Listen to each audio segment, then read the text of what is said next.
ಸದ್ಯ ದೇವೇಗೌಡ ಅವರ ಪತ್ನಿ ಚೆನ್ನಮ್ಮ ಅವರು ವಿಧಿವಶಗೊಂಡಿದ್ದಾರೆ. ಸದ್ಯ ಕುಟುಂಬಸ್ಥರು ಕೂಡ ಹಾಸ್ಪಿಟಲ್ಗೆ ಬರ್ತಾ ಇದ್ದಾರೆ.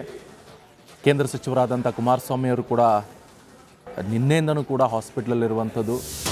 ಸದ್ಯ ಏನೇನು ಆಗ್ತಾ ಇದೆ? ಮಣಿಪಾಲ್ ಆಸ್ಪತ್ರೆಯಲ್ಲಿ ಚೆನ್ನಮ್ಮ ವಿಧಿವಶ, ಇಹಲೋಕವನ್ನು ತ್ಯಜಿಸಿದ್ದಾರೆ. ಮಣಿಪಾಲ್ ಆಸ್ಪತ್ರೆ ಬಳಿ ಪೊಲೀಸ್ ಬಿಗಿ ಭದ್ರತೆ ವ್ಯವಸ್ಥೆಯನ್ನು ಕೂಡ ಮಾಡಲಾಗಿದೆ. ಆಸ್ಪತ್ರೆಯತ್ತ ಆಗಮಿಸ್ತಾ ಇದ್ದಾರೆ ಕುಟುಂಬಸ್ಥರು, ಹಾಗೆ ಗಣ್ಯರು, ಕಾರ್ಯಕರ್ತರು ಆಸ್ಪತ್ರೆಯತ್ತ ಆಗಮಿಸುವ ಹಿನ್ನೆಲೆಯಲ್ಲಿ ಬಿಗಿ ಭದ್ರತೆಯನ್ನು ಒದಗಿಸಲಾಗಿದೆ. ಇದ್ರ ಬಗ್ಗೆ ಮಾತನಾಡ್ತಾರೆ ಅವರ ಸಂಬಂಧಿಕರು. ಜಯರಾಮ್ ಅಂತ ನಮ್ಮ ಜೊತೆ ಫೋನ್ ಕನೆಕ್ಟ್ ಆಗಿದ್ದಾರೆ. ಸರ್ ನಮಸ್ಕಾರ. ಜಯರಾಮ್ ಅವರೇ ನಮಸ್ಕಾರ. ನೋಡಿ, ಕಳೆದ 4 ದಿನಗಳಿಂದಲೂ ಕೂಡ ಐಸಿಯುನಲ್ಲಿ ಚೆನ್ನಮ್ಮ ಚಿಕಿತ್ಸೆಯನ್ನು ಪಡಿತಾ ಇದ್ದಾರೆ. ವಯೋಸಹಜ ಉಸಿರಾಟದ ತೊಂದರೆ ಇದೆ ಅಂತ ಗೊತ್ತಾಗ್ತಾ ಇರುವಂಥದ್ದು. ಕಳೆದ 1 ವರ್ಷದಿಂದ ಚಿಕಿತ್ಸೆಯನ್ನು ಪಡಿತಾ ಇದ್ರು. ಬಟ್ ಕಳೆದ 4 ದಿವಸದಿಂದ ವಿಪರೀತ ಆಗಿಬಿಡ್ತು ಉಸಿರಾಟದ ಸಮಸ್ಯೆ. ಈ ಹಿನ್ನೆಲೆಯಲ್ಲಿ ಬೆಂಗಳೂರಿನ ಮಣಿಪಾಲ ಹಾಸ್ಪಿಟ್ಲಿಗೆ ಅವರನ್ನು ಅಡ್ಮಿಟ್ ಮಾಡಲಾಯಿತು. ಐಸಿಯುನಲ್ಲಿ ಚಿಕಿತ್ಸೆಯನ್ನು ಕೊಡಲಾಗ್ತಿತ್ತು. ಕುಮಾರಸ್ವಾಮಿ ಅವರು ಕೂಡ ಅದನ್ನೇ ಹೇಳ್ತಾ ಇದ್ರು, ಏನು ಹೇಳೋಕ್ಕಾಗತ್ತೆ, ಡಾಕ್ಟ್ರು ಕೂಡ ನಿನ್ನೆ ಅದನ್ನೇ ಹೇಳಿದರು. ಬಟ್ ದೇವ್ರ ಮೇಲೆ ಎಲ್ಲ ಭಾರ, ದೇವರೇನಾದರೂ ಉಳಿಸ್ಕೊಳ್ತಾರೆ ಅನ್ನೋ ನಂಬಿಕೆ ಇದೆ ಅಂತ ಕುಮಾರಸ್ವಾಮಿ ಅವರು ನಿನ್ನೆ ಅದನ್ನೇ ಮಾತನಾಡ್ತಾ ಇದ್ರು. ಆದರೆ ಹಠಾತ್ತಾಗಿ ಹೃದಯಾಘಾತದಿಂದ ವಿಧಿವಶಗೊಂಡಿದ್ದಾರೆ ಅಂತ ಗೊತ್ತಾಗ್ತಾ ಇರುವಂಥದ್ದು. ಚೆನ್ನಮ್ಮ ಅವರಿಗೆ 85 ವರ್ಷ ಆಗಿದೆ. ಶರವಣ ಅವರು ಕೂಡ ರಿಪಬ್ಲಿಕ್ ಕನ್ನಡ ಜೊತೆ ಮಾತನಾಡ್ತಾ ಇರುವಂಥ ಸಂದರ್ಭದಲ್ಲಿ ಸಾಕಷ್ಟು ಮಾಹಿತಿಗಳನ್ನು ಹಂಚ್ಕೊಂಡಿದ್ದಾರೆ. ಎಸ್, ಅವರ ಸಂಬಂಧಿ ಕೂಡ ಇದ್ದಾರೆ, ಜಯರಾಮ್ ಅಂತ. ಸರ್ ನಮಸ್ಕಾರ.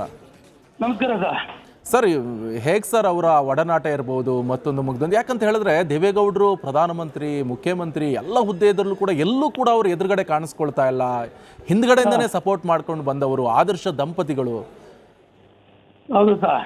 ಈಗ ಚೆನ್ನಮ್ಮ ದೇವೇಗೌಡರು ಏನಂದ್ರೆ, ಈ ರಾಜ್ಯಕ್ಕೆ, ಈ ದೇಶಕ್ಕೆ ದೇವೇಗೌಡರು ಪ್ರಧಾನಿ ಆದಾಗ, ಮುಖ್ಯಮಂತ್ರಿ ಆದಾಗ, ಮಂತ್ರಿ ಆದಾಗ, ಶಾಸಕರಾದಾಗ ಇವತ್ತು ದೇವೇಗೌಡರಿಗೆ ಬೆನ್ನೆಲುಬಾಗಿ ನಿಂತಿದ್ದಂತವ್ರು ಚೆನ್ನಮ್ಮ ದೇವೇಗೌಡರು.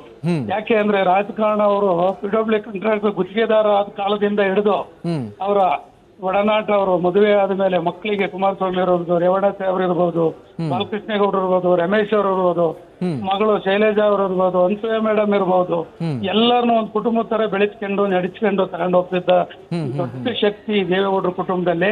ಇವತ್ತೇನಾದ್ರೂ ಈ ರಾಜ್ಯಕ್ಕೆ, ಈ ದೇಶಕ್ಕೆ ಏನಾದ್ರು ಇವತ್ತು ನೋವಾಗಿದ್ರೆ ಇಡೀ ಪ್ರಪಂಚಕ್ಕೆ ನೋವಾದಂತ ವಿಚಾರ. ಈ ಜಿಲ್ಲೆಗೆ ಈ ಚೆನ್ನಮ್ಮ ದೇವೇಗೌಡರು ಏನು ಶಕ್ತಿ ಅಂದ್ರೆ, ದೇವೇಗೌಡರಿಗೆ ಸ್ಫೂರ್ತಿ ಆಗಕ್ಕೆ ಚೆನ್ನಮ್ಮನವ್ರದ್ದುವೆ ತುಂಬಾ ಸಹಾಯ ಇದೆ. ಚೆನ್ನಮ್ಮರ ಆಶೀರ್ವಾದದಿಂದ ಅವ್ರ ಮಕ್ಕಳು ಇವತ್ತು ಉನ್ನತ ಹುದ್ದೆ ದೇಶದಲ್ಲಿ CM ಆಗಿ, ಮುಖ್ಯಮಂತ್ರಿ ಆಗಿ, ಮಂತ್ರಿಯಾಗಿ ಎಲ್ಲಾನು ಇದು ಮಾಡಿದ್ದಾರೆ. ಹಂಗಾಗಿ ಇದಾಗಿ ಅವ್ರಿಗೆ ಇವತ್ತು ಚೆನ್ನಮ್ಮನವರಿಗೆ ಆ ದೇವರು ಶಕ್ತಿ ತುಂಬುವಂತ ಕೆಲಸ ಕೊಡ್ಲಿ.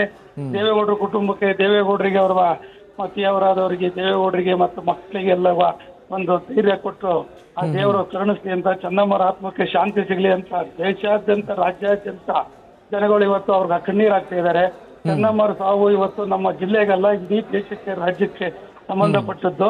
ಚೆನ್ನಮ್ಮರ ಸಾವನ್ನ ಇವತ್ತು ಯಾರೂ ಊಹಿಸಿರ್ಲಿಲ್ಲ. ದೇವೇಗೌಡರಿಗೆ ಚೈತನ್ಯ ಶಕ್ತಿ ಆಗಿದ್ದಂಥವರು ಚೆನ್ನಮ್ಮನವರು, ಈ ಪಕ್ಷಕ್ಕೆ ಬೆನ್ನೆಲುಬಾಗಿದ್ರು. ಇವತ್ತು ಅವರು ಸಾವು, ಅಕಾಲಿಕ ಮರಣ, ವಯೋಸಹಜ ಕಾಯಿಲೆಯಿಂದ ತೀರೋಗಿರೋದ್ರಿಂದ ಇವತ್ತು ಅವ್ರಿಗೆ ದೇವರು ಶಕ್ತಿ ಕೊಡ್ಲಿ. ಅವ್ರ ಕುಟುಂಬಕ್ಕೆ, ದೇವೇಗೌಡರಿಗೆ, ಪಕ್ಷಕ್ಕೆ, ಅವರ ಎಲ್ಲರಿಗೂ ಇದು ಕೊಡ್ಲಿ ಅಂತ ಇವತ್ತು ದೇವರಲ್ಲೇ ಪ್ರಾರ್ಥನೆ ಮಾಡಿ ಬೇಡಿಕೆತೀವಿ.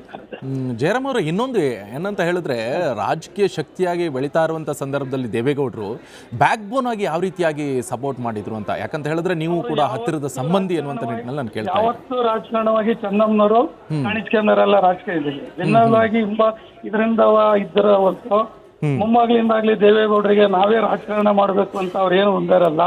ಆ ಮನೆಯಲ್ಲಿ ಅವ್ರು ಮಾಡ್ತಿದ್ದಂತ ದೇವರು ಪೂಜೆ ಪುರಸ್ಕಾರಗಳು, ಅವ್ರು ನಿಮ್ದಂತ ಈಶ್ವರ ದೇವರು ಅವ್ರಿಗೆ ಆಸಿಡ್ ಇದಾದಾಗ ಅವ್ರು ಮಾಡ್ತಿದ್ದಂತ ಪೂಜಾ ಪ್ರಲವೇ ಇವತ್ತು ಇಲ್ಲಿ ಗಂಟ ದೇವೇಗೌಡರ ಕುಟುಂಬಕ್ಕೆ, ಚೆನ್ನಮ್ಮನವರಿಗೆ ಇವತ್ತು ಬಂದಿತ್ತು. ಇವತ್ತು ವಯೋಸಹಜ ಕಾಯಿಲೆಯಿಂದ ಅವ್ರು ತೀರೋಗಿರೋದ್ರಿಂದ ಅವ್ರು ಯಾವತ್ತೂ ದೇವೇಗೌಡರ ಕುಟುಂಬದಲ್ಲಿ ನಾವು. ಮಣಿಪಾಲ್ ಆಸ್ಪತ್ರೆಯಲ್ಲಿ ಚೆನ್ನಮ್ಮ ವಿಧಿವಶ, ಇಹಲೋಕವನ್ನು ತ್ಯಜಿಸಿದ್ದಾರೆ. ಹಾಸನದ ಹೊಳೆನರಸೀಪುರದಲ್ಲಿ ಅಂತ್ಯಕ್ರಿಯೆಯನ್ನು ನೆರವೇರಿಸಲಾಗುತ್ತೆ ಅಂತ ಗೊತ್ತಾಗ್ತಾ ಇದೆ. ನಾಳೆ ಹೊಳೆನರಸೀಪುರದಲ್ಲಿ ನಡೆಯಲಿರುವಂಥ ಅಂತ್ಯಕ್ರಿಯೆ ಈ ಬಗ್ಗೆ ಮಾತನಾಡೋಣ. ನಮ್ಮ ಜೊತೆ ಫೋನ್ ಸಂಪರ್ಕದಲ್ಲಿ ಜಾಯ್ನ್ ಆಗ್ತಾ ಇದ್ದಾರೆ ಹಾಸನದ MLA ಆದಂಥ ಸ್ವರೂಪ್ ಪ್ರಕಾಶ್ ಅವರು. ಸರ್ ನಮಸ್ಕಾರ.